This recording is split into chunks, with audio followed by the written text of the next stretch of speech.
Good afternoon, everybody. This is Assistant Chief Beth Sanford at the Training Academy. Welcome to this afternoon's episode of Challenges in the Streets. As everybody is signing in, command officers, don't forget to sign in with your fire service ID for COPDI credit. As the rest of us are signing in and settling down, let me ask you we're going to start today by having everyone just settle down an extra notch or two while we pay our respects in our minds to firefighter Trevor Brown from Loudoun County, who died, as we all know, in the catastrophic explosion last week. Let's take just a moment and keep Trevor's family, Loudoun County Fire Rescue. Let's give them some of our personal inside thoughts for just a moment.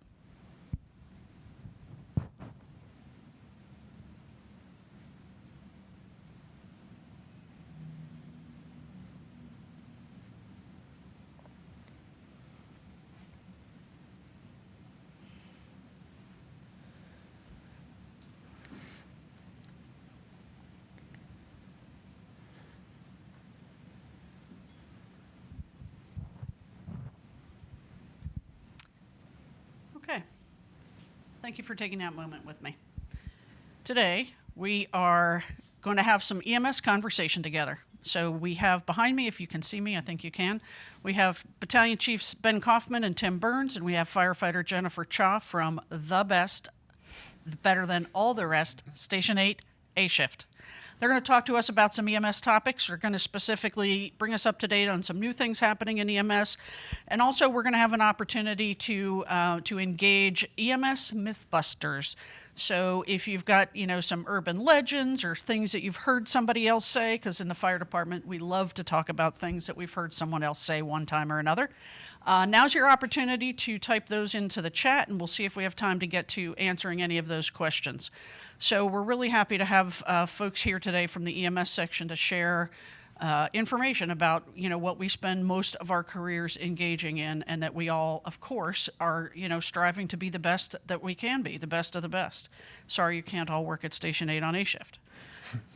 Before I make that transition, let me draw your attention to, I think it was yesterday's message from Assistant Chief Tracy McDonald regarding propane emergencies or gas and propane emergencies.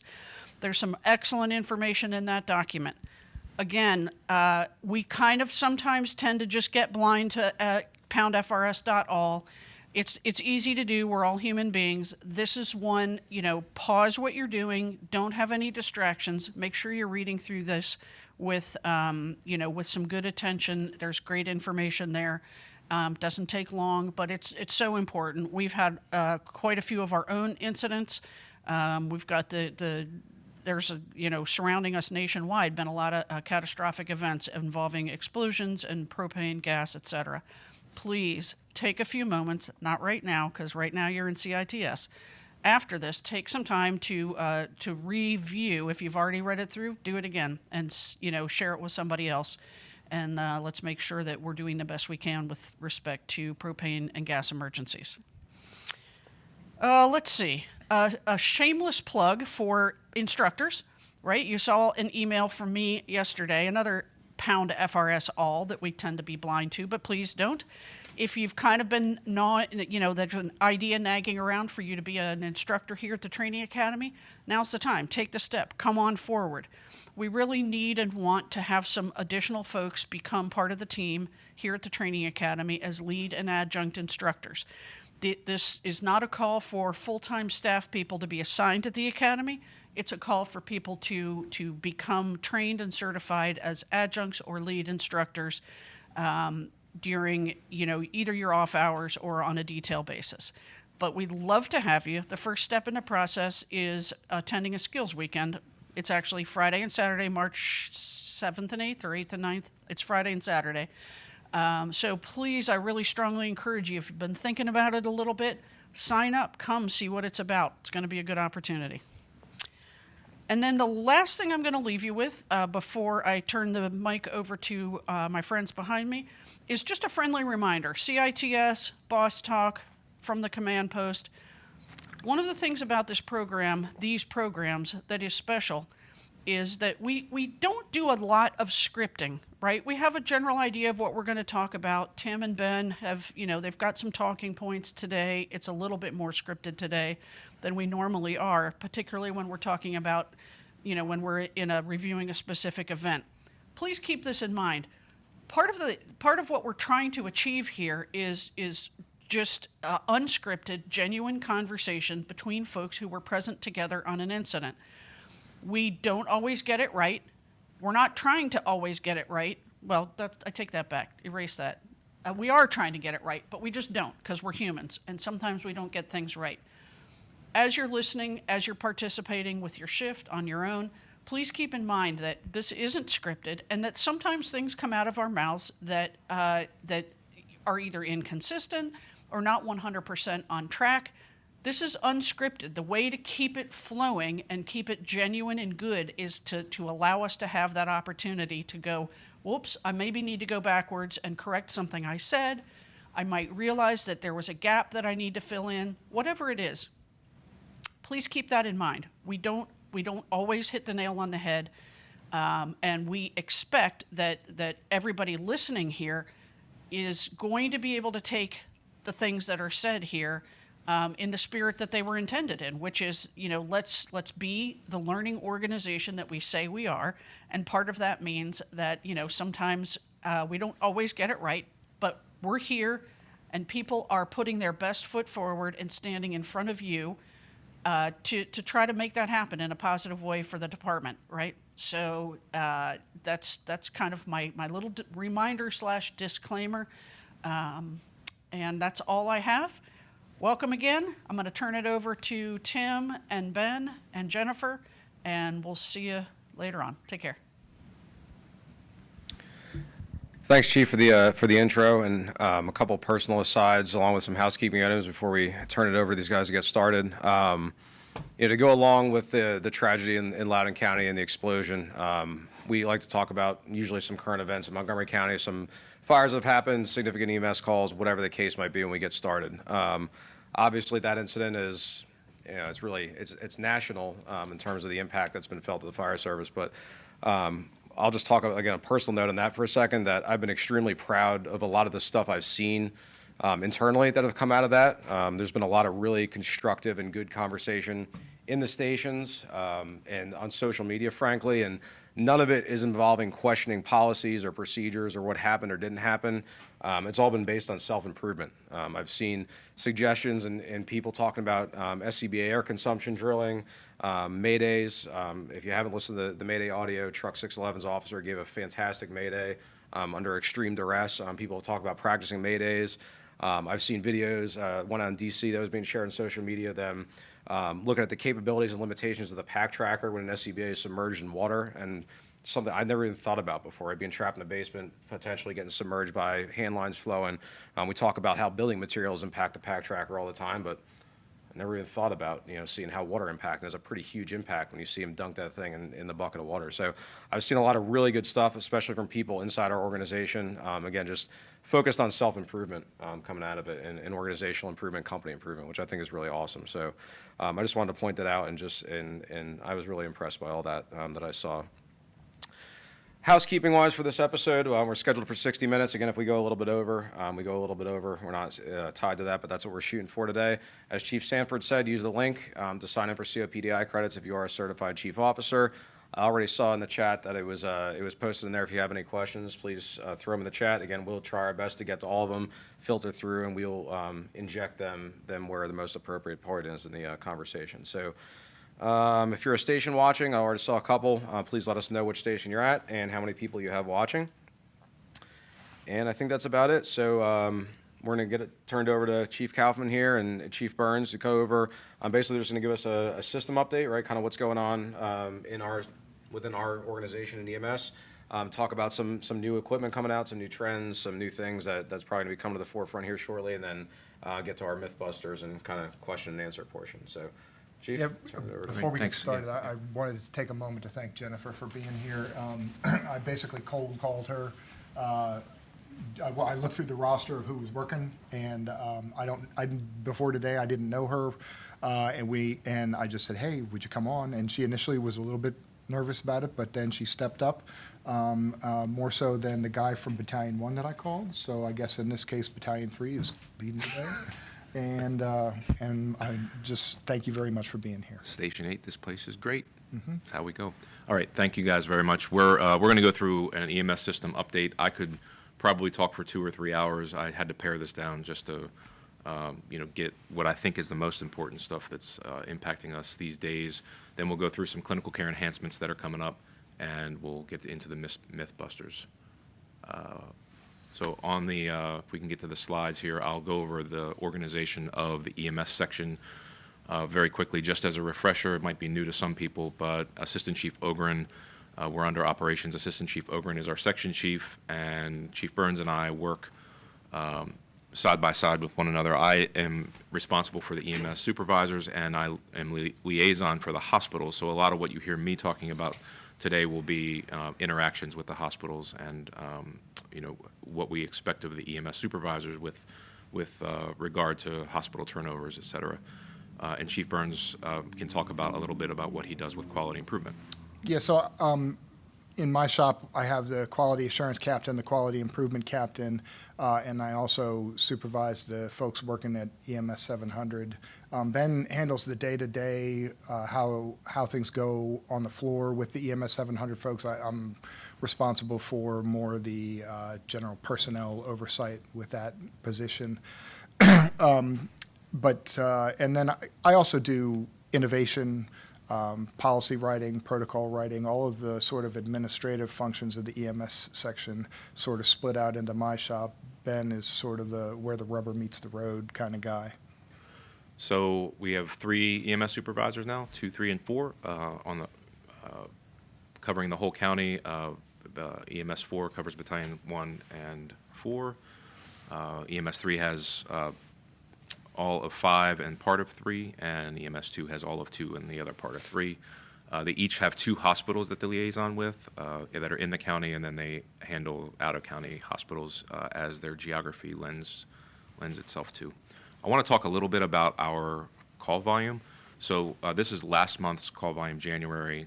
We transported just about 7,000 people to the hospital, and if you've paid attention to this or looked at data from previous years, we've been closer to about 6,000 transports a month. So this is a significant increase that we have been watching closely over just the last 2 or 3 months, and kind of waiting for this to drop off, thinking it might be a winter surge or anything along those lines. But it's really been sustained. The bars here are the hospitals that we transport to. So typically, Shady Grove is our most transported to hospital, with Holy Cross and Suburban being a close second. In this particular month, Holy Cross and Shady Grove were tied for first, essentially, in the Suburban. Those are our big 3. And then Holy Cross, Germantown, and MedStar Montgomery are kind of neck and neck for 4 and 5. And then it drops off where White Oak is far down the list, and then the out-of-county hospitals and Germantown Emergency Center from there. This is a graph year-over-year call volume. The very last bar all the way on the right is our projection for 2024 based on how many calls we've run in the first 7 or 8 weeks or so here. So we're on target to run a significantly number of more calls than we have ever, with a projection of 10% increase from 2022 to 2024. So that's we're not exactly certain of all the factors that lead to people utilizing not only the 911 system for healthcare, but also just going to emergency departments to seek care. It's pretty significant, the increase that we're seeing here in our system overall.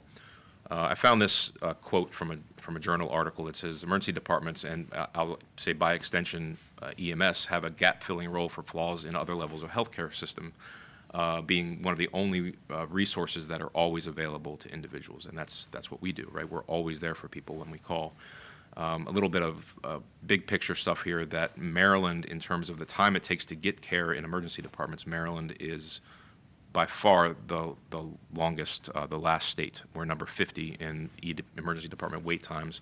In fact, we're just over 4 hours that it takes for somebody to come to the hospital and have a disposition made on how long it's going to take them to get through care there. I'm on this state committee that's looking at why Maryland is last and looking at ways to improve it. And this was a great slide from Dr. Delbridge, our state medical director, the director of MEMS, where he looks at if the healthcare system or emergency departments are a bathtub that is overflowing, what are the things that we can do to try to improve the conditions within emergency departments? Can we turn off the flow of patients, or do we make the tub bigger, meaning increase capacity for the emergency departments, or do we fix the drain, finding a better place for them to go out of emergency departments? And we've landed on, we don't really know what the answer is, but there's multiple ways that we can combat the problem, and that's what the state is actively working on right now. This is where we'll transition to a conversation about how we measure times here locally. So we look regularly, like on a week-to-week basis, and then certainly monthly at 3 different intervals. Cycle time is the entire time that it takes an ambulance to run a call, from the time of dispatch until they're back in service. Drop time is the time you spend at the hospital, from at hospital until you're cleared. And then the turnover time, which we've spent a lot of effort to try to get this time improved, at least the documentation of the time improved over the last few months here. That is your at hospital time until the patient's handed off to the care at the hospital. So you may remember this lineup drill. This actually, in the work that we're doing with the state, this actually came from conversations between the state and the hospitals, where they're like, if we're not able to improve the EMS time at the hospital, we're eventually going to have to put some financial disincentive on the hospitals to make sure that the ambulances can clear and get back and serve the community. So the hospitals then in turn came to us and say, wait a minute, you guys are the ones documenting the transfer of care time. We're ultimately going to get fined if you don't document this right. So in hand with the hospitals, we came up with this plan to have the transfer of care time match the nurse signature, making them a partner in our documentation of the transfer of care time. And we got that messaging out. This was like August, September of last year. And then this is our graph that we look at to document turnover, or that we track for turnover time. And you can see a really nice drop off that happened right around the time that we made these efforts to improve turnover care time. So this is looking at a week over week basis. So dropping just a couple of minutes is a huge effort and a huge improvement in a system of our size. We don't actually think that patients were getting transferred any faster. We think that we documented it better. But now we really believe we have a true reflection of how long it's taking us to move patients from the ambulance stretcher onto a hospital resource, whether it is a chair in triage or a bed in the emergency department. So this is the next interval, the total time at the hospital, the drop time, and we again dropped off about October of 22, and that's when EMS 700 went in service with not being tied to COVID. When we put EMS 700 in service, we really did see a nice drop off of the drop time overall, and we've been holding steady since then, with an increase over the last 3 months or so again, and that speaks to the volume of patients that not only we're handling, but are just at the hospitals in general. What we really care about here is cycle time, that entire interval of how long it takes an ambulance to run a call. If we start to see this go up, that's where we get nervous, right? This is the entire time. So for whatever reason, it's taking us longer to run calls. If this cycle time were to increase even by just a couple of minutes, that could indicate strain in the system, and we would be looking to, over the long term, putting more ambulances in service just to be able to handle our volume. So I'll stop there. Does anybody have any questions? I just got a lot of information out. Does that make sense? Good. Yeah, I think we're good to keep rolling. I mean, there's nothing related to that yet, so just keep rolling through your updates. Yeah. Good. So this is a picture of what EMS 700 does. Just a quick mention on the clinical disposition officer. So they're monitoring resources. They have a lot of information coming at them, and then they're making decisions that match each patient and making them the best option. So what they need from you when you radio to them, say your transport unit. So a lot of times we'll hear the AFRA calling and saying engine so-and-so. It's helpful if we have the transport unit, because that's what the EMS 700 is looking to make decisions about where they're going. Include your assessment findings, and then say what you want to do. Don't say, hey, where do you want me to go, right? We need to know what your plan is. You're ultimately with the patient. You're going to have to relay information about they were just discharged from here, or they had an operation at this place. That's really important. And then especially when we're busy, keep 700 updated. So keep your phone with you, keep your radio with you, and then if you don't get a bed quickly in the hospital, you got a radio and let them know. So they have the same resources you have in terms of the First Watch and the hospital transport dashboard, But what they're really using is information that's fed from the charge nurse to them to make real-time decisions about how many people are in the emergency department, what the wait times look like, and how many boarders they have, which is a huge impact. So this comes in every couple of hours from the charge nurse to EMS 700 at the desk. And Tim can talk briefly about the work we know that 700 does to improve our system. Yeah, we were able to take a look at the data from COVID and compare when we had EMS 700 and when we didn't, and we were able to show that having EMS 700 in place reduces something called a simultaneous arrival and a consecutive simultaneous arrival. So one of the things that really kills the hospital is when we start stacking units on each other, on top of one another in the emergency department. And one of the things that we know EMS 700 prevents is, ambulance 1 getting there, and then ambulance 2 gets there within 5 minutes, and then ambulance 3 gets there within 5 minutes.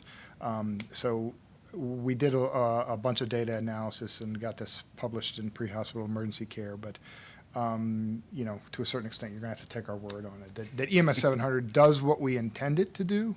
I know that for a lot of folks, it feels a little bit onerous, like you're not able to make those decisions, but they're looking at the system from a different perspective. They're looking at it from a 10,000-foot view. They have inputs into how they're making that decision that you may not necessarily have.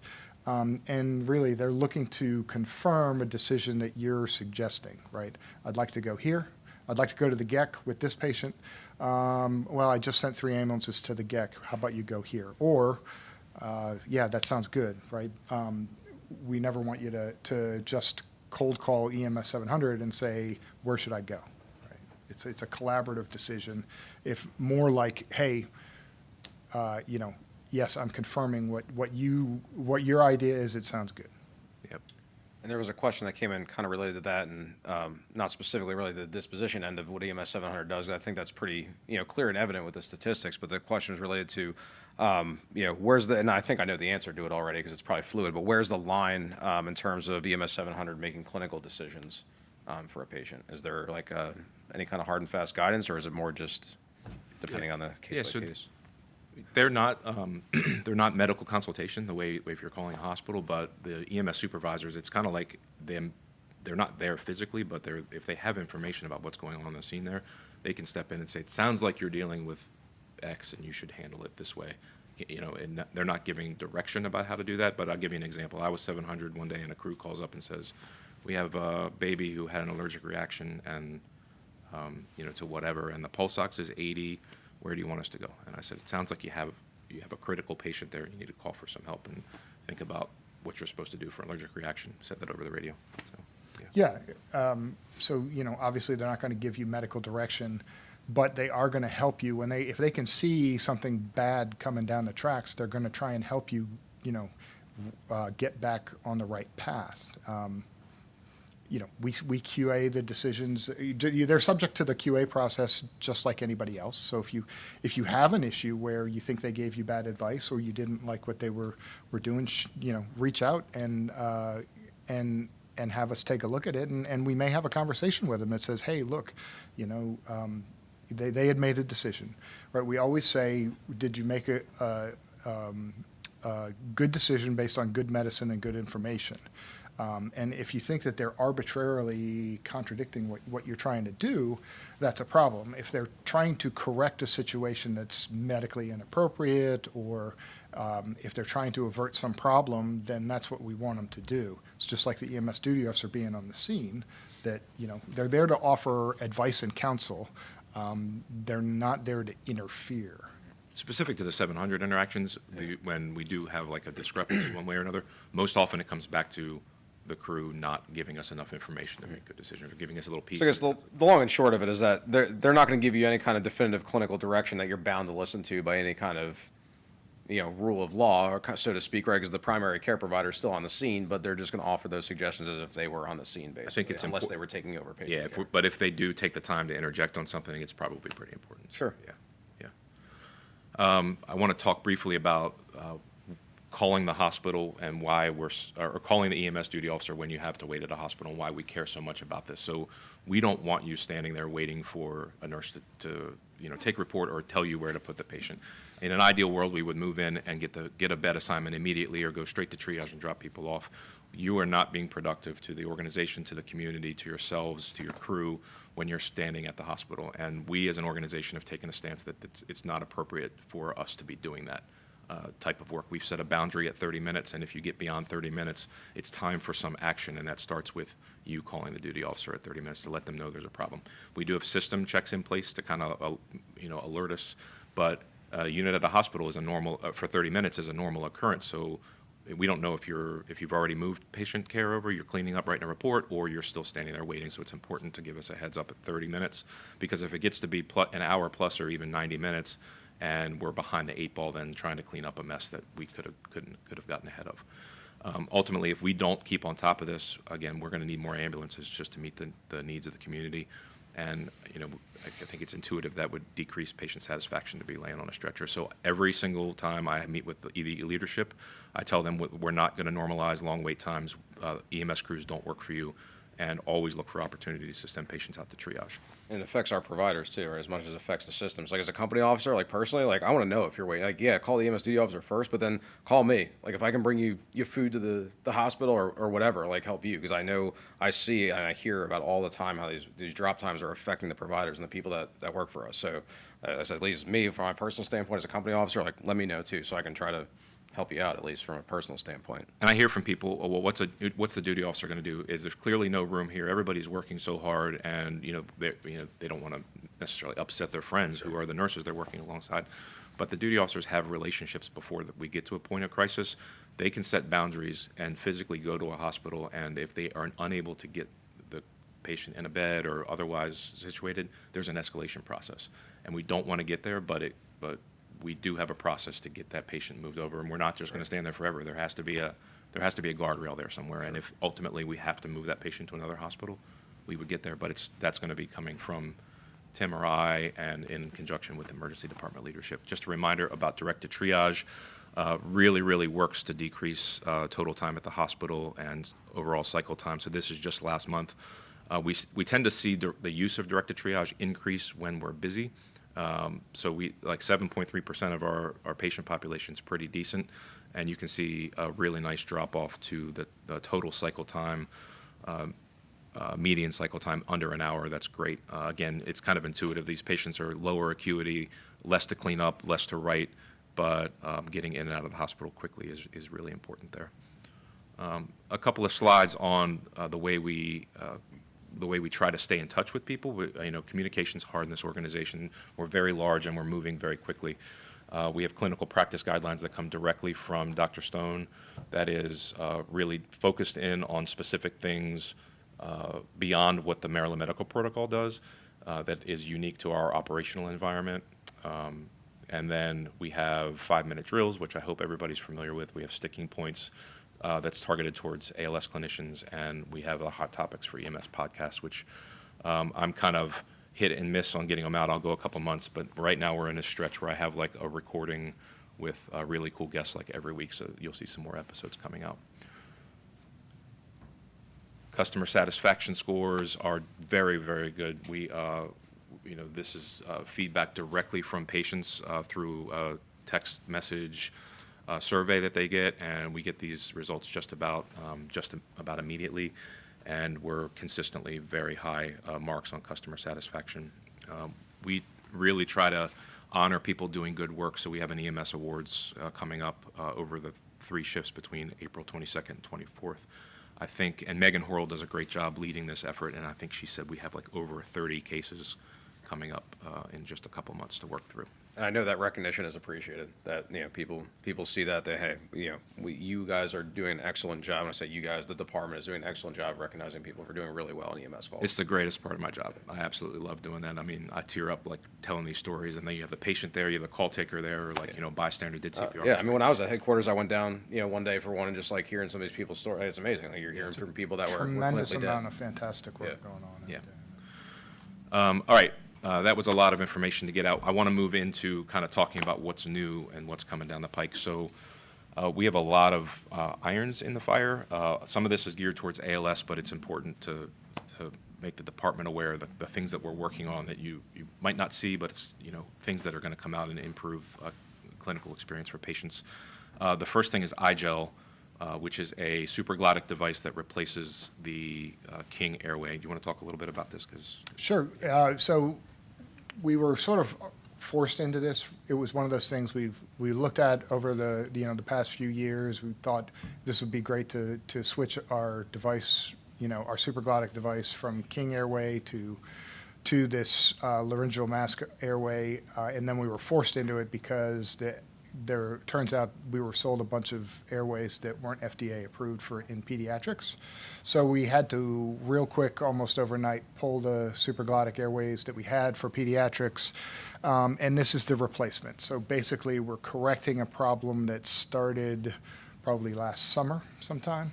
The problem is with an organization of our size and with as many paramedics as we have, we can't turn the ship on a dime. So took this long to figure out, all right, logistical problems. The bag that we currently carry, the airway bag, is chock-a-block stuffed full of stuff. So we're going to need a new bag to carry these iGels that have a bigger footprint.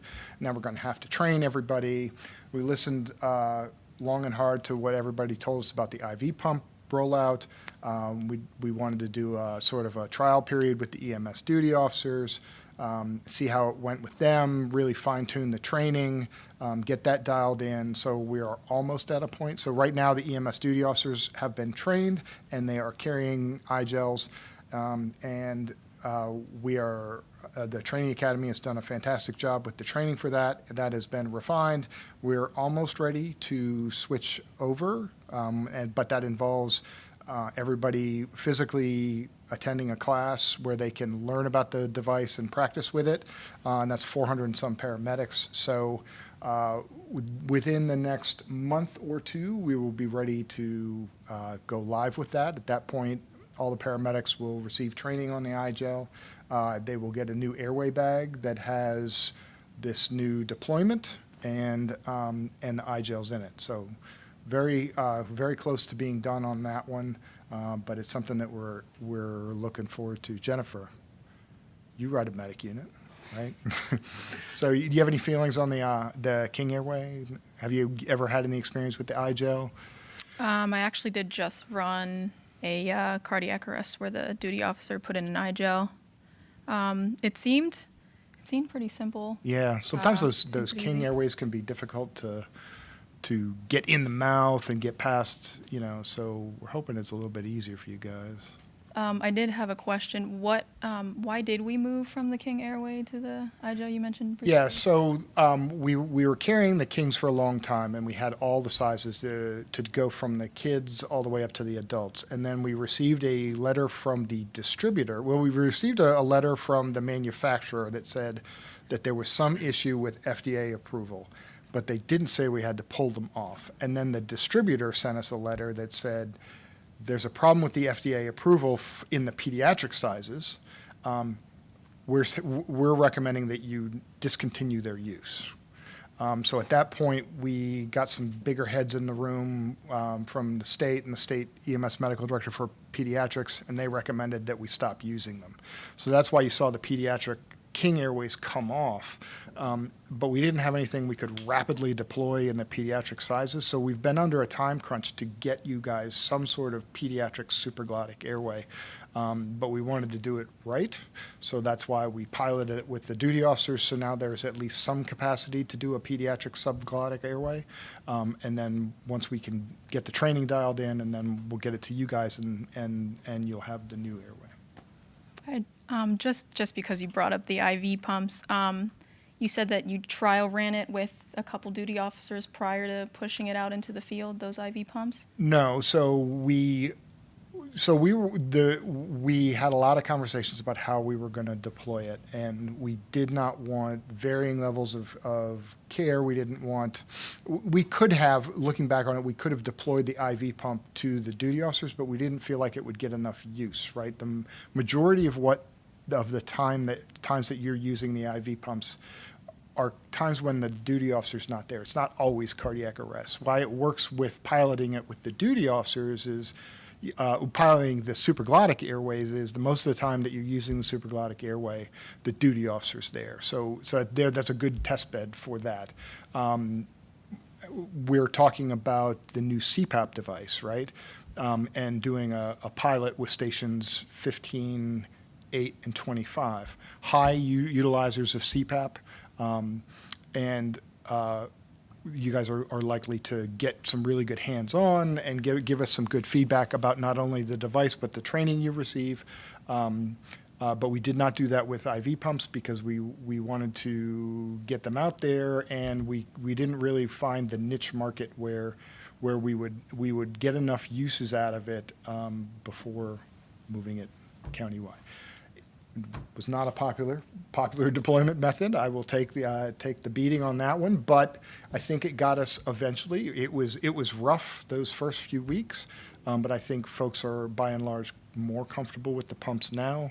We've done some reprogramming, adjustments to alarms. Hopefully you've seen some improvement in the functioning of it from that. Yes or no? We still get air leak alarms and alarms like that, especially just speaking from experience, if we have a high acuity call or some sort of priority patient and then we're fiddling around with that IV pump, you only have a couple seconds to really remember the training that we went over briefly and try and fiddle through these buttons and try and get the ringers running or the amio drip, things like that.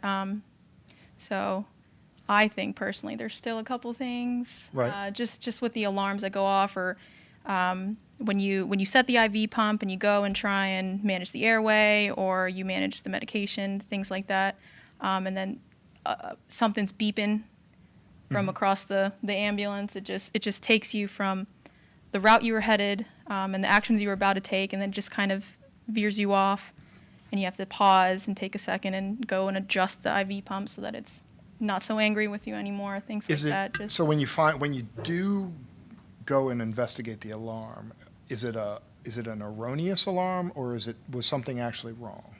I think some of the times where just a little air bubble or something like that just somehow finds its way in there, and then you have to readjust, take it out of the pump, and then you have to completely bleed the line out again and then throw it back in the pump, things like that. So I wouldn't say they're erroneous, but I would say it just takes a couple extra steps to get it back and running again. Right. This is really good. And is there any, and I might just be ignorant to it, is there any means for field providers like Jennifer to provide this kind of feedback aside from just, hey, send me an email? Like, is there like a form or anything like that where, like, if there is a piece of new equipment or that's been rolled out that they're having issues or questions about, is there like an open way to do that? The easiest way is to email one of us or talk to their duty officer and get that message. Direct email is the best way to do that. Now, if you think that there's a specific problem with your IV pump, like we have one IV pump that I can never get to work right, then that's something that we would need to send to logistics, right? And then there's a EMS equipment repair form. It becomes a normal equipment issue at that point. Right, but if it's more just a general comment or discussion about the IV pumps themselves, or this, I really think that if we did this, things would get better.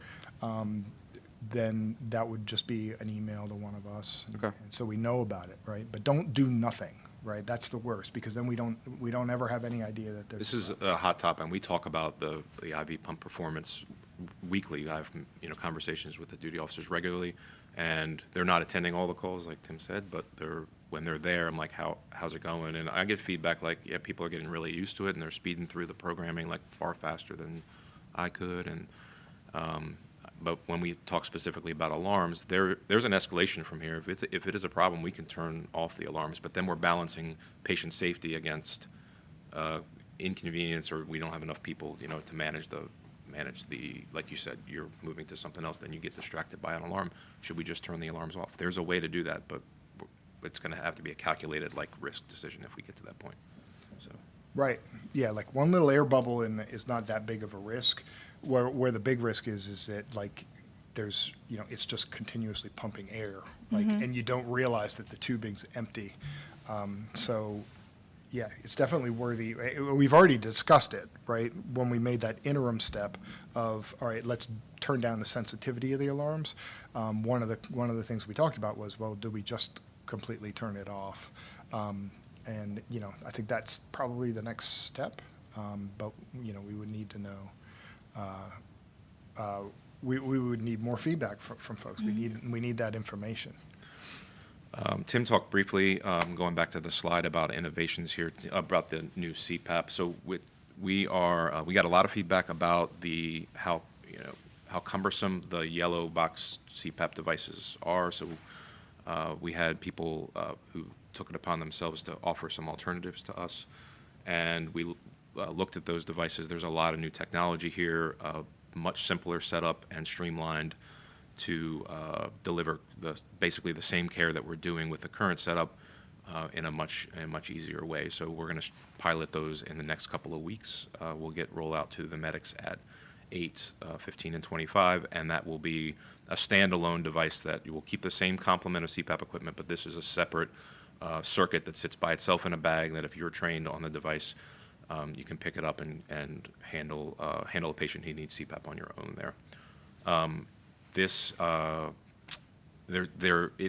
You have to have hands-on training with this thing because I've put the mask on myself, and it is not the same as the yellow system. It's not the same as when you put the yellow mask on with the foam, you really need to cinch down and make sure it's super tight.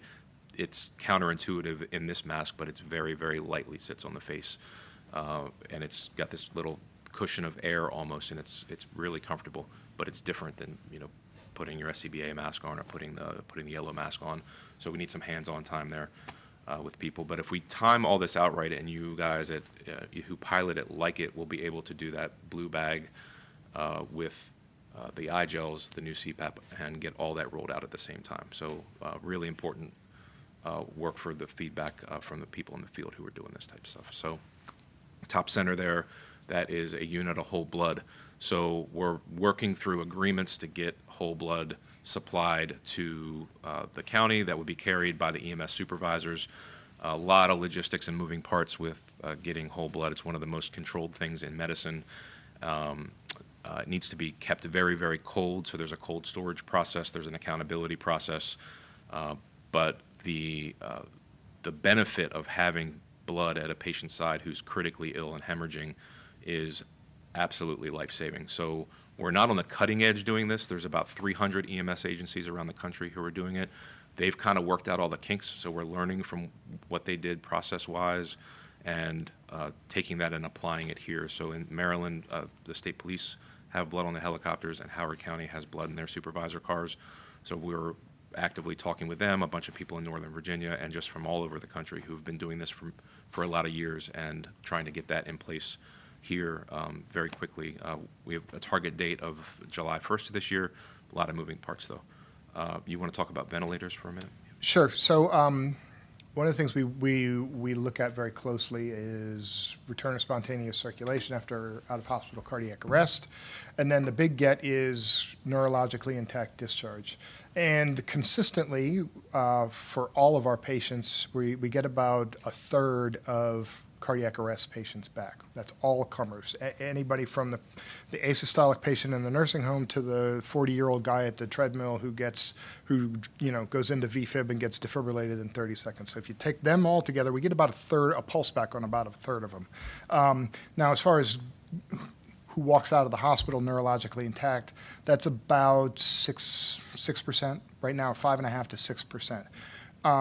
So we're looking for ways to close that gap. How do we catch those people that between the 30% who we get a pulse back and the 5 or 6% who walk out of the hospital neurologically intact? And there's a lot of reasons. You guys are really good at cardiac arrest resuscitation, and we've really refined our process over the past few years, and you do a fantastic job. Now we want to focus in on improving the care that happens between when we get a pulse back and when we arrive at the hospital. So, this July we'll be getting Levofed, which there's some evidence to suggest that may be a better pressor in post-cardiac arrest patients. But the other thing that we really know is that delivering unrestricted 100% oxygen ventilation to a patient through an endotracheal tube after a cardiac arrest is probably not the best thing.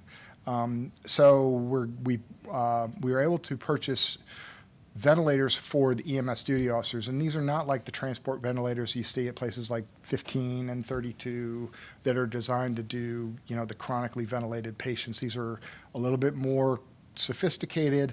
You have the ability to adjust the amount of oxygen that the patient's getting, and we may end up actually putting the patient on the vent during the resuscitation before they get a pulse back.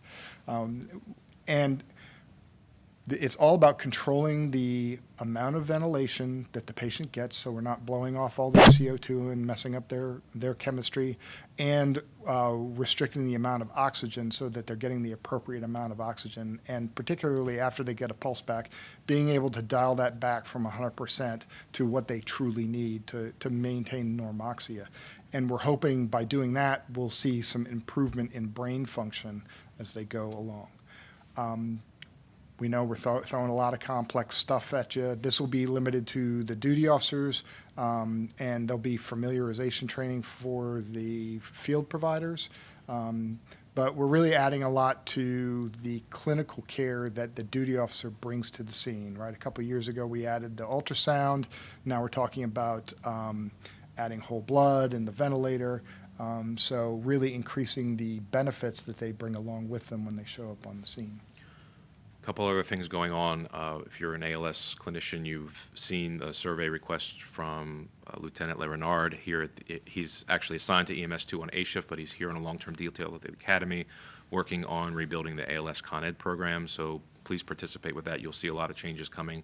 We've been hand in hand with the academy, working on what the future of that program looks like, and there's a lot of good stuff coming down the road. And then the very last thing I'll talk about in innovation is we have hot off the press an agreement with the Montgomery County Crisis Center. They've opened a 4-bed stabilization room, and they've allowed us to transport patients there. So the patient population is targeted towards people who are resource intensive for the emergency department. We're talking about low acuity behavioral health patients and people who are intoxicated. Like, we can transport there as a destination through alternative destination program, and hand off just the same way you would if you were handing off an emergency department or at an urgent care. So we're piloting this program, or we started the rollout at Battalion 3, and the EMS supervisors are getting training actually this week and through the early part of next week, where we're going to make sure that we got all the bugs worked out in terms of the notification process and the acceptance criteria before we tell everybody in the whole county, ambulance 702 come up to Rockville, let's make sure that we got this right in terms of patient selection. So that is everything on innovations. I'll stop there and answer any questions before we get into the myths. I think as far as equipment, there's kind of a crossover between support services too. So I'm not sure if you know, because it involves apparatus and cots.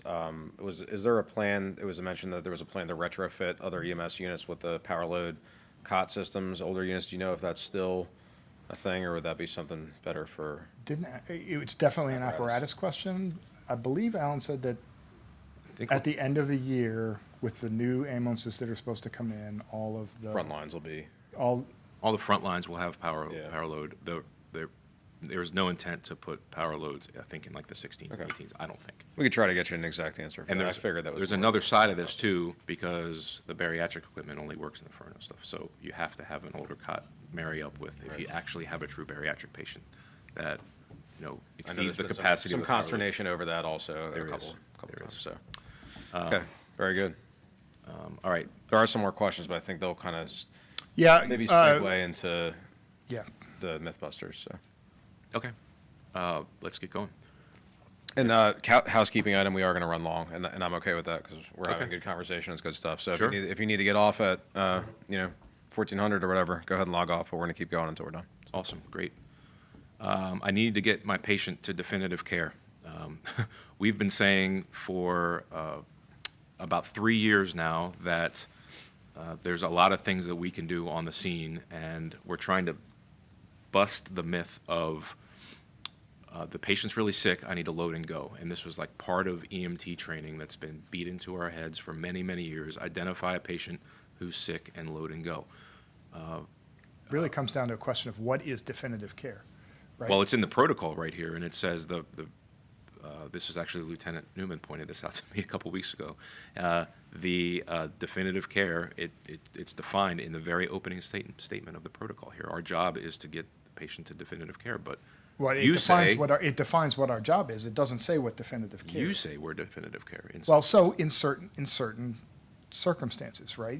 What you need to ask yourself is, does the patient need something I already have on the scene, right? A patient in respiratory failure needs oxygen, ventilation, and you to do something that reverses whatever disease process is going on. Oftentimes, you have plenty of stuff there to do that, and the patient can't wait for you to take them to the hospital. Or even take them to the ambulance, maybe. Right. Right. But does the patient need something only the hospital can provide, right? So there are subpopulations of our patients where they are time critical and they need the hospital more than they need us, stroke patients, right? Provided that their immediate needs are taken care of, right? If they don't have an airway, we've got to fix that before we go. A trauma patient in need of time critical surgical intervention or whatever, STEMI patients, right, need to get to the cath lab. But that's a really small subset of the patients we deal with.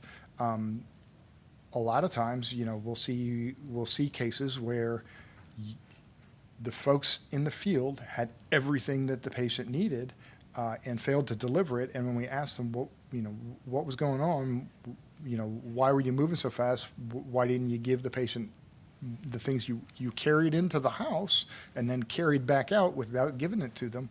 They say, well, I needed to get to definitive care. And we're trying to change the definition of that. Just like a couple of years ago, we told you that in cases of cardiac arrest, you are definitive care, right? The hospital is not going to give the patient anything different than what you are about to give them. There's a lot of other patients that are like that, right? And mainly the respiratory failure, acute respiratory distress, worsening respiratory distress, right? You get a patient, an asthmatic, who's getting worse and worse and worse, right? You need to intervene to stop what's going on and stop that cascade so that they don't progress to respiratory failure. We're trying to, we're trying to get you to do the things. So the bottom line is that we invest a lot of time.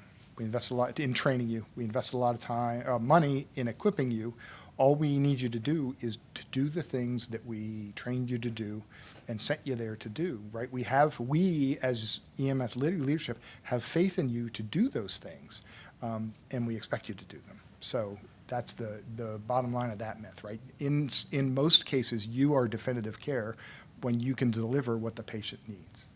So a few years ago, I heard a lecture from Dr. Innes in Buffalo, where it was actually called High Flow Diesel Fixes Everything, and other lies they told us in paramedic school. And this speaks to the way we were all trained. Load and go. Let's get the person going. They're really sick. But in reality, she had a lot of data to support the fact that the faster you move, the worse patients do. And in fact, you have this subset of patients that you can prevent cardiac arrest by not moving. And it's counterintuitive to people that have been trained to kind of like, let's go really quick.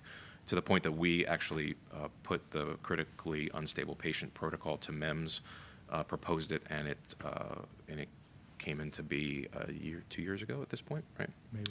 Yeah. Jen, you got anything on that? I guess that myth is situational, really. I guess, like you said, depending on, there are some time critical patients with strokes. What are we really going to do on scene for the Right, stroke right. patient other than drop some IVs in? But, so sepsis patients, we can do things. We can give lactated bringers. But in the end, the hospital really is the one that's going to help that sepsis patient with the antibiotics and the constant assessment and get more fluids in there. Yeah, So I no, guess- you've got a really good point. And so we're looking for you to, so just like in trauma arrest, right? That's a patient that's sort of in between we really got to get them to the hospital if they're going to live, but we have to correct life-threatening problems here and now or they have no chance of getting to the OR suite, right? So that's where you got to sort of balance that as a provider, right? What do I need to do right now?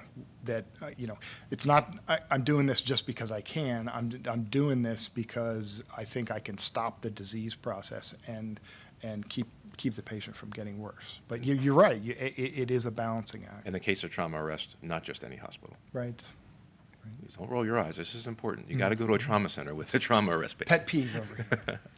All right, Ian, myth number 2. That wasn't always a thing. What? I've had No. plenty of people tell me, go to the I know, closest I hospital know. with a trauma arrest. And as a BLS provider, I always thought it was the most ridiculous thing. Well, this person's a trauma. I mean, we're already doing what we can. They need a trauma center need a to trauma reverse center. what caused the... Jen, have you ever taken a trauma Arrest. arrest to a non-trauma center? Yeah, don't do that. It doesn't go well. And I understand for people who are reading the protocol, it absolutely says within 15 minutes or whatever the words are. We're far too resource rich. We're trying to save lives here. You will not save a person going to a local hospital with a traumatic arrest. Go to the trauma center. All right. Myth number 2, EMD sucks. Does it? Tim?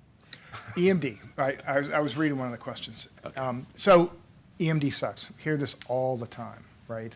Why are we running this as an ALS call, right? And EMD does exactly what it's supposed to do. It's designed to over-triage, right? So there is a certain amount of over-triage, and it's a lot of over-triage that's baked into the cake, right? We know, so as people who look at overall system design, we know that a certain amount, we do 30 to 40 downgrades a day. We know that a lot of the patients that you go and see as an ALS provider are going to not end up requiring ALS, right? And that's why it's important that, we understand that. Don't get mad because, the syncope patient gets dispatched as ALS, or the sick person with difficulty breathing gets dispatched as ALS. We know that's going to happen. That's the way it's supposed to work. That's why we operate in a tiered ALS or ALS BLS system and offer you the liberal use of downgrades, right? We know that you're going to get sent to more calls than you're needed on, but we tell you that, or we've created a system that makes it so you don't have to go to the hospital on all those calls, and we're okay with you downgrading it, right? So which gets us to submyth number 1. Dr. Stone wants us to upgrade everything. And submyth number 2, I upgrade everything, and that's how I know I'm doing good, right? I upgrade almost everybody. That's not the way the system's designed to work. The system is designed to work that we send you to more calls than you're going to be needed on, and you're not going to go to the hospital on calls where you're not needed. That being said, we need you to follow a consistent process that is medically sound. And that's why we spent so much time developing this ALS to BLS downgrade process. Everybody gets so caught up in the paperwork of it, but what's important is that you follow the process. If you're worried about, some folks will tell me, well, I upgrade everything, and then I never have to worry about getting in trouble. The reason that's bad is because, like I said, the system's not designed to work that way. You're overusing the resources that we produce, and you're tying up ALS resources going to the hospital when they don't need to be. If you're that worried about getting in trouble, and we can talk about whether you're actually in trouble or somebody just had a conversation with you about why the decision wasn't the best, but if you're that worried about it, just follow the checklist, right? If the patient truly meets the checklist and you use it and fill it out, and something bad happens to the patient between when you saw them and when they got to the hospital, there's nothing that I or Shipley or Kaufman or anybody can say about it, because you followed the checklist that I gave you, right? And something bad happened after that. Where we take issue is when folks do a downgrade, they don't do the process, they don't use the checklist, and had they used the checklist, it would have clued them into the fact that something may happen to the patient, or that it may be a bad downgrade, and then we're all left wondering why. Well, why did the patient code 2 minutes after I left them? Well, if you look at the checklist, all of these things were cluing you into the fact that this wasn't the best downgrade to do, but you didn't use the checklist, you just winged it, and now we have this problem. The checklist and the elements of the checklist are designed to be a safety net. It's a job aid. And it's not about filling out paperwork. It's not about checking boxes. We really need you to actually look at that thing and go through it. And we know that with a high degree of medical certainty that the patient is probably going to be okay. It's probably, the patient is probably appropriate for downgrade if they meet the elements of that checklist. We don't even bind you to the checklist. We even say, hey, you know, if the patient doesn't meet the checklist, you can still downgrade the patient. You just have to tell us why. Is it the best idea? No, but we realize that there are patients who don't meet all of the elements of that checklist who are still appropriate for downgrade, and we want you to be able to make those decisions on your own. We don't want to strip you of all your clinical decision making, but we do want you to have a safety net, and we do want you to go through that checklist and give you a moment of pause when you're answering those questions and say, well, am I really going to downgrade a patient with chest pain and hypoxia and hypertension? No, let me just go to the hospital. It's designed to give you a moment of pause. We see that with pain scores, right? So the only one they fail is a pain score above 6, but you know, it's documented because the patient said they had 10 out of 10 pain, but they're laughing and joking, and then you offered them pain medicine, and they said, no, I'm good. Then that may be a patient that's appropriate to downgrade. You just have to write it up. I think still saying on here is getting a dispatch history is super important. At some point through the, you know, remember this slide's about EMD, at some point in the call taking process, it triaged to ALS. So figuring out as the medic, why am I here? Like how did this end up a chest pain call when you have a hangnail, right? How did that happen? You have anything to add to this? I mean, you're out there doing it. Yeah. So yes, Yeah, with that EMD sucks. So I would say, just from looking at this here, it says 40% of the calls are downgrades. Am I reading that correctly? Downgrade. That's the overall downgrade frequency Okay. from the paper that. Yes, so So- during that Yes. sample. Yeah. Okay. So, I mean, like you said, just from running a couple calls, you'll get someone complaining of chest pain, trouble breathing. They know all the golden words. They know exactly what to say to get some sort of transport unit there so they can get to the hospital. And at what point do you say, okay, these 40% of overall dispatches are getting downgraded? When do we say this is going to lead to complacency, or it could lead to burning out, things like that? And we're all human, so it all happens. So 9 out of 10 calls, you get chest pain, trouble breathing, and then you get there and it's very much BLS.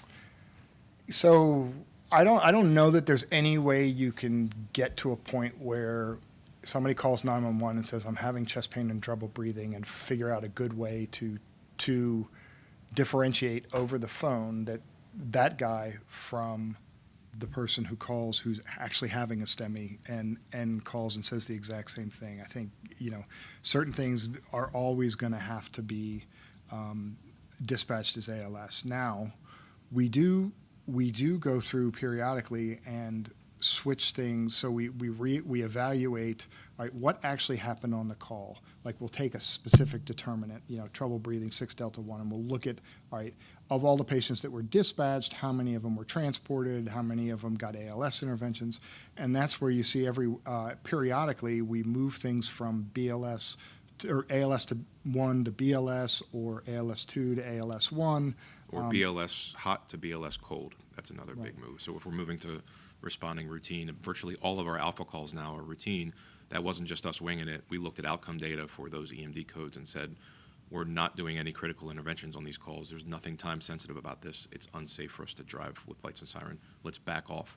So now we're at about 25% of EMS calls where we're driving routine. I'm not saying right or wrong, obviously, but that affects drop time, correct? Or unit turnaround time? No, I mean, at least a very little rarely. bit. It would affect cycle time. Cycle time, sorry, Yeah, the but- terms. But again, what I'm trying to say is, right, I'm not saying that it's right or wrong because of that, but every one of these, I guess, decisions, right, impacts or It is like a potentially little bit. impacts another one. So it's kind of a constant shell game you're playing. Like, you're looking at doing one thing, but how does it affect doing this? If provider does, you know, A, what happens with B, kind of. So we looked at the difference in response time. I think it was just nursing homes, right? We looked at the hot versus cold response to nursing homes, and the delta was 3.5 minutes. So, But we do look at, so we've never looked at it from the perspective of, all right, we're downgrading 40% of the, and I don't know if that translates to the overall. We were looking at a small sample specific to this paper. But whatever the downgrade percentage, we never looked at it from the perspective of, all right, we want to decrease that so that our folks aren't over triaging or aren't overutilized. We've looked at it sort of backwards to that. Are these determinants suitable to move from ALS1 to BLS or hot to cold? It's been a while since we did like ALS2 to ALS1 or ALS1 to BLS. So I guess my answer to your question is we do look at that and we do try and match the amount of resources. The other one that we do look at is the dispatch complaint mismatch, right? So there's a question on EMIHS, was this vastly different from what you saw or what you were dispatched for versus what you saw? We do take a look at that data. Us and the ECC, I know, has access. I don't think there's any point where we're knowingly oversending. You know what I mean? Like it's not like no. we're dispatching. Not like we're hearing, oh yeah, the caller's saying their fire alarm is going off. We're just going to send the whole box alarm because, right? I mean, it's equated to a fire thing. It's not like we're knowingly saying, yeah, this person's has no history, whatever the EMD determinants are that would make this an ALS1 trouble breathing, but we're going to dispatch as a cardiac arrest just because it might turn into one. No, Right? but We're what not doing happens that. is they'll go through the questions and it'll come out as trouble breathing, and then the remarks will say toe pain, right? And a lot of times that has to do with one question, right? Is the patient breathing normally?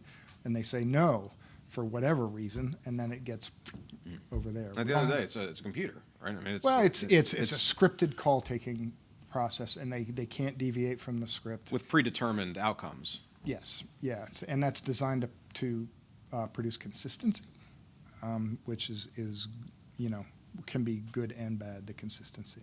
We got to keep moving. Backboard. I'm going to use a backboard as a precaution, right?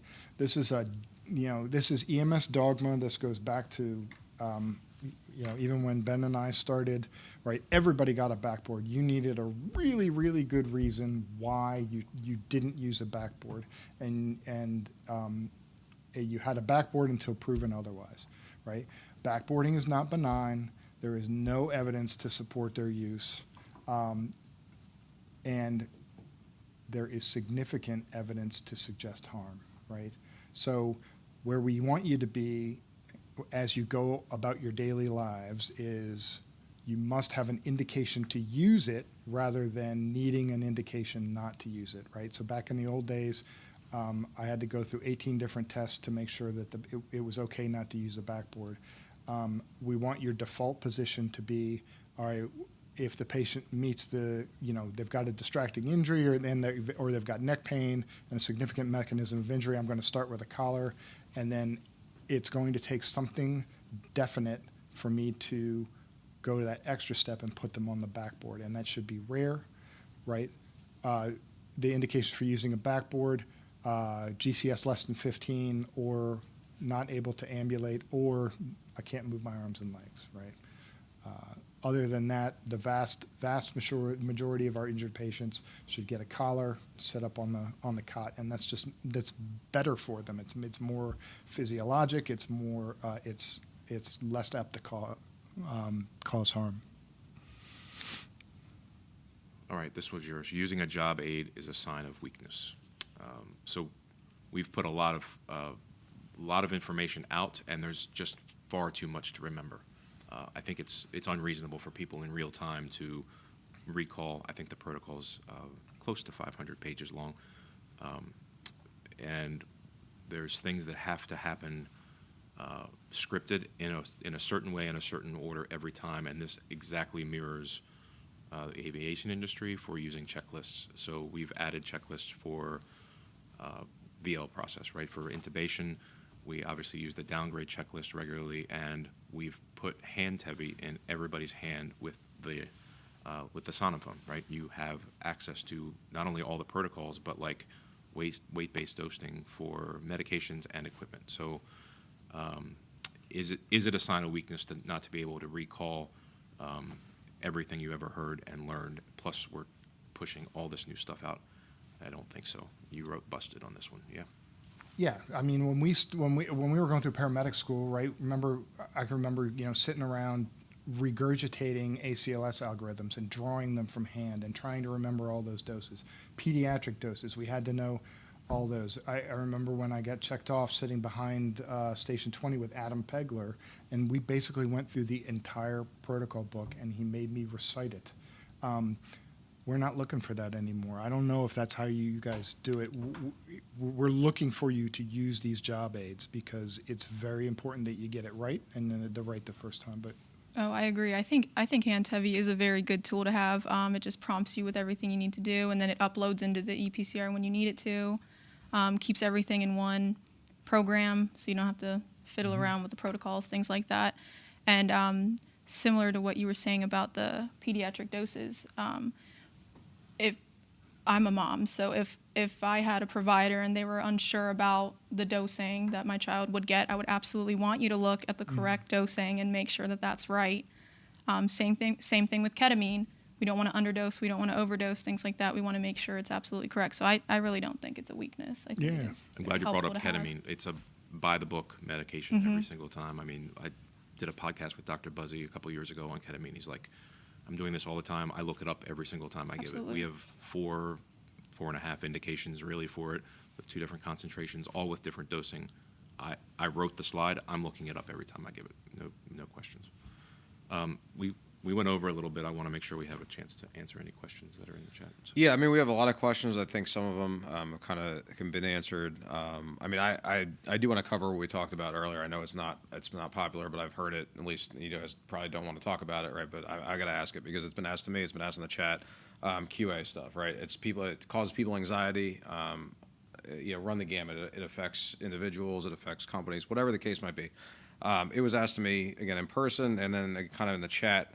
How is the QA process initiated? So just briefly, can you guys explain? I know there's a lot of factors, and I guess to 2-part, you can kind of just roll with it. But if somebody reaches out to you and like, what is the first step? Like when you hear from somebody as a provider, like, is it like the first step in a disciplinary process, or is it just an inquiry, or what is it? All right. So for anybody who's confused about the QA process, it is covered by its own policy, the EMS quality management policy. It lays it all out. If you have any further questions, I'm also happy to talk with you about it. So there's something called a QA concern and something called a QA inquiry. We get QA concerns all day long from 100 different sources, right? Somebody from the hospital calls, provider self-reports, we're reading through reports, we get the first watch alerts put in our email, and we read through all those reports. We have what are called process owners who are looking at specific disease processes, who are reviewing reports that may, although it happens infrequently, forward something over to Captain Shipley, right? All of those are concerns. They may or may not become inquiries. When we get a concern, Captain Shipley, the QA officer, or I will say, all right, this doesn't rise to the level of anything we would want to do about it. That's too trivial, whatever. So some of those sort of fall out of the window, just right from the beginning and never even become an inquiry. If we do say, all right, we're going to take a look at this. Wes, it goes in a database, he collects some documents, we ask the provider, and this is one of those things where we really have tried to do our own internal QA and QI and improve our processes, right? How we approach people, the means by which we contact people, right? So Wes tries to do a phone call or an in-person visit so that we can sit down with you and say, hey, tell me what happened, right? And we've talked about this over and over. First question should always be, tell me what happened, right? This is what we're interested in. This is what we want to know more about. Tell me your side of the story, right? Give you an opportunity to tell us.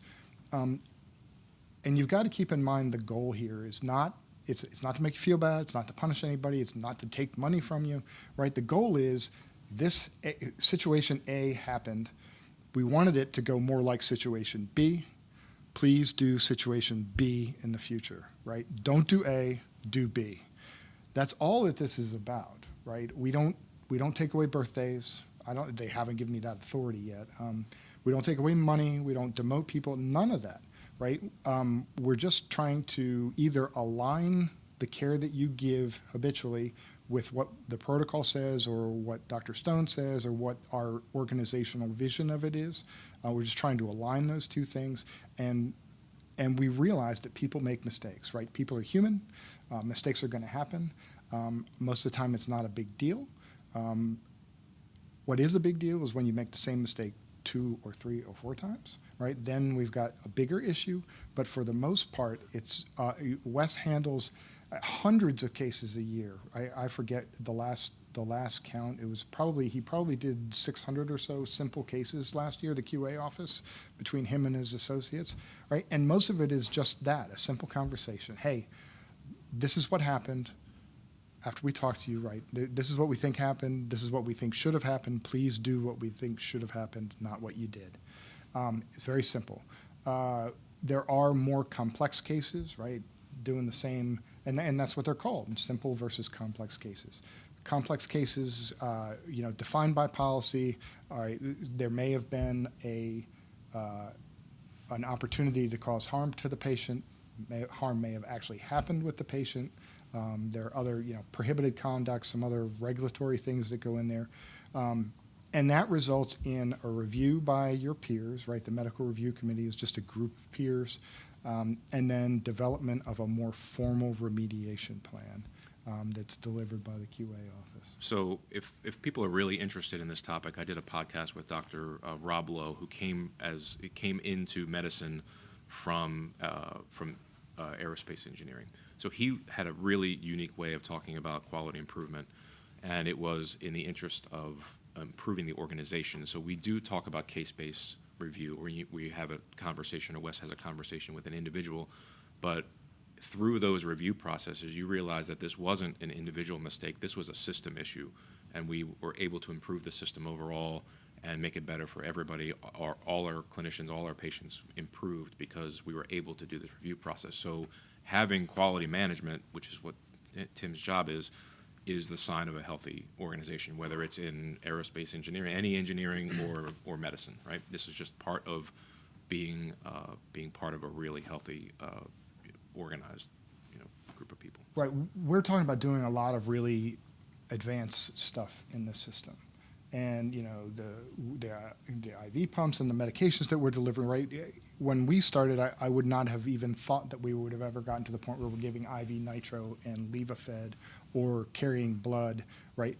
In order for us to be comfortable in taking that next step and giving that level of complexity to you guys, we had to be comfortable that we can do the basics of what we're sent there to do, and we have to be able to prove it. Right? I have to be able to say with certainty that our guys do a good job, our folks do a good job, and I know they do a good job, and this is why. And that when things don't go according to plan, that we have a process that brings that to their attention and hopefully keeps them from doing it again, or that we have a process to identify system issues, right? All of those things are necessary for us to move the level of complexity that you guys are providing in terms of patient care forward. And I can do that. I can show, I can testify to anyone with a reasonable degree of certainty that our folks do a really good job. There are occasional times where we fall short of the bar, but I know that there is a tremendous amount of really good work going on out there, and it happens consistently. The closest industry that this happens across all of industry, but the closest one to us was the EMD accreditation process. So if we were going to make recommendations on a dispatch plan, or even to the point that we're not running emergency, that has to be based on the fact that we know EMD is doing quality control and quality management on their own processes, right? How do we know that call taker had the right interaction with the caller before I send that fire truck routine on automatic alarm, right? We have to know that what they're doing is working, and because they're an accredited agency, we're comfortable with taking taking the call take process and saying, yep, we're willing to go routine on this. What you say is stub toe, we, with certainty are going to run something close to a stub toe and not a cardiac arrest, or we should be running hot. So And these aren't simple. I think it's important for people to know too. Like I see both sides of it. I think I see both sides of it. These aren't easy decisions to make, right? Nothing you guys do comes easy. I wouldn't think, right? When you decide like, hey, we're gonna do things this way, or we're gonna switch this response from an ALS2 to an ALS1, or make this a routine from an emergency. Like, it's not an easy decision, right? I mean, a lot of work and time goes into that, and at the end of the day, like, somebody's gonna have to answer if something goes bad, and they're like, why did you guys do that? You're the one who made the decision to make this call a different type, right? Like, you're gonna have to answer to that. So I would imagine from your perspective that's not easy, and you don't take any of these things. Like, I think people, I know at times I think a lot of this stuff is easy, right? It just doesn't come easy. So you guys don't like take this stuff lightly when we spend a lot of time. like it's.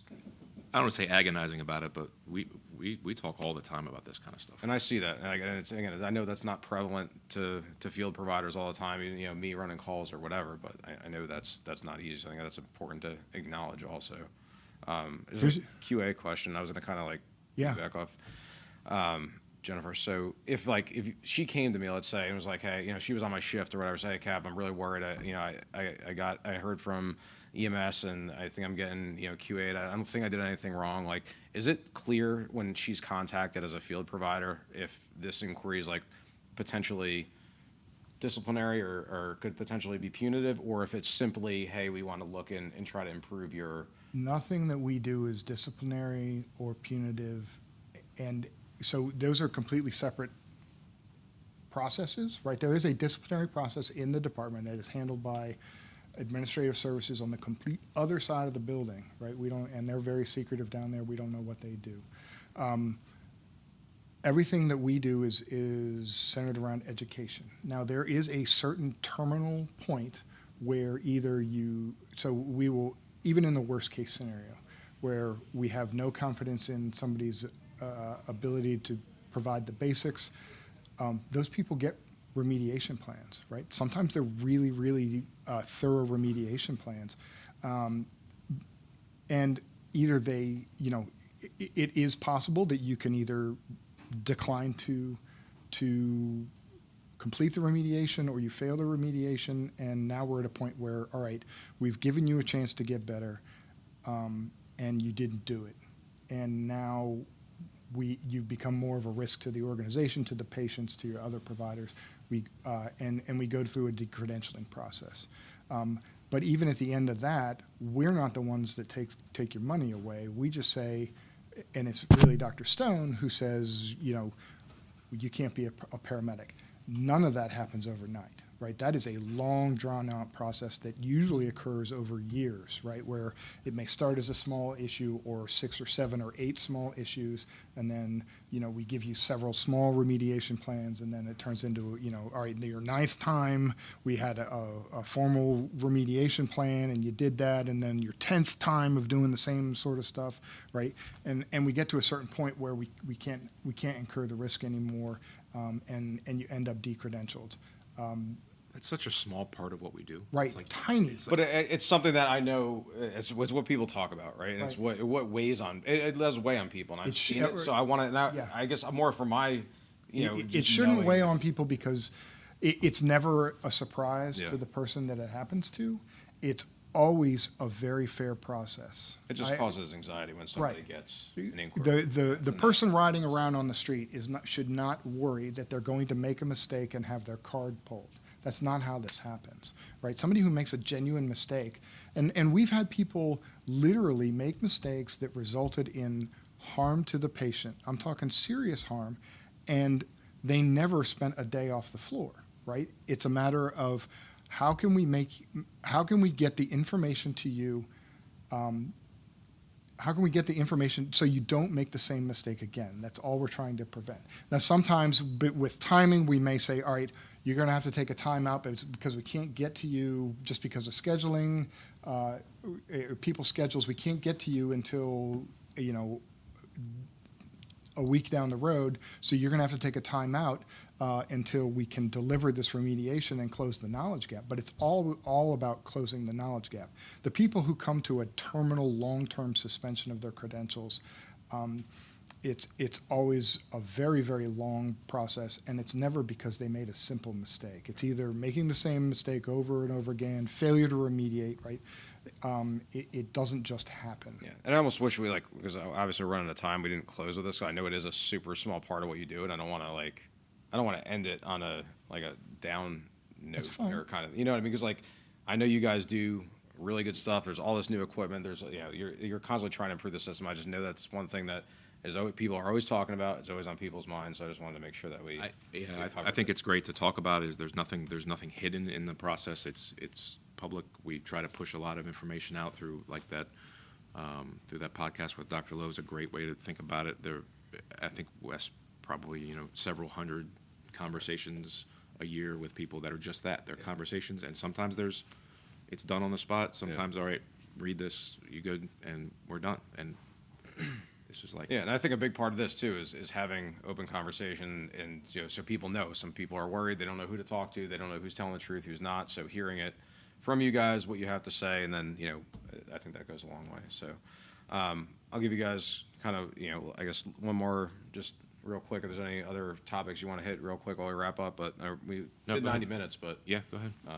Good. Anybody else? You want to jump in on the QA thing?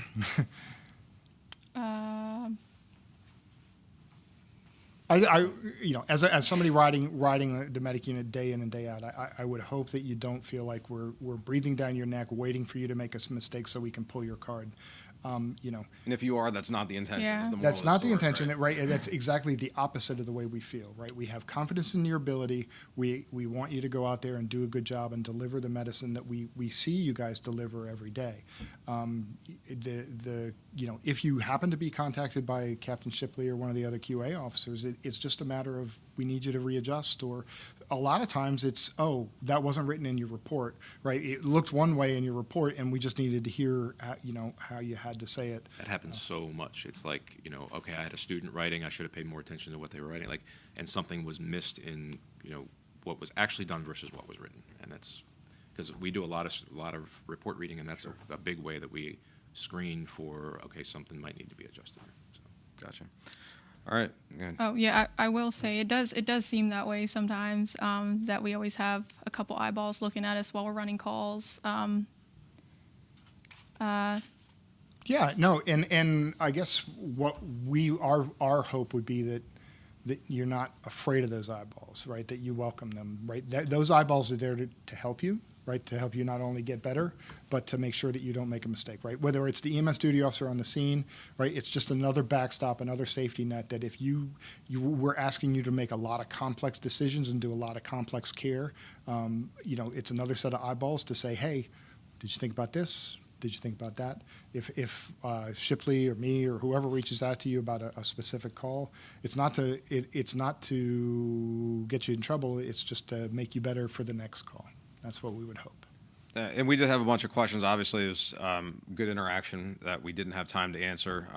So we'll try our best to filter through the chat to get those answered. And obviously, anybody can reach out to us on email. Right, open forum, so you guys can get email these guys if you have any specific questions for them respectively, and then we can also try to filter through the chat and get anything answered via email that we weren't able to cover in the episode. So that's all we have. Again, thank you guys very much for your time and thank you. Preparation and presenting all this. I think it's really good information and kind of got a lot of things cleared up hopefully for the field providers. Just housekeeping stuff again. Make sure if you need COPDI credits, if you're a certified chief officer, you do your sign in. And we do have a few episodes in the works for March. We've already pre-filmed at least part of one of the episodes. Don't have exact dates yet. They'll probably both be Challenges in the Streets episodes. Hopefully we'll have dates for those next week or two to get some solid stuff out there. Probably at least 2 episodes coming in the month of March. So again, thank you guys for joining in. Sorry we ran a little late, but I think we had some good conversation and another good episode. So we'll see you guys next time. Thank you.